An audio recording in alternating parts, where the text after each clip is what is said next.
முரளியின் வரதானம் 3/5/2025. ஓம் சாந்தி. வரதானம்: தந்தையின் கொடை நிழலுக்குக் கீழே இக்கட்டான நிலைமைகளில் கூட தாமரை மலர் போல விலகியும் பிரியமானவராகவும் ஆகி இருப்பீர்களாக. சங்கம யுகத்தில் தந்தை சேவாதாரியாக ஆகி வரும்பொழுது குடைநிழலின் ரூபத்தில் குழந்தைகளுக்கு எப்பொழுதும் சேவை செய்கின்றார். நினைவு செய்த உடனேயே ஒரு நொடியில் துணையின் அனுபவம் ஏற்படுகின்றது.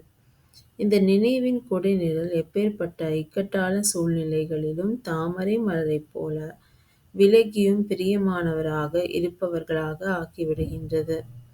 உழைப்பு என்று தோன்றுவதில்லை.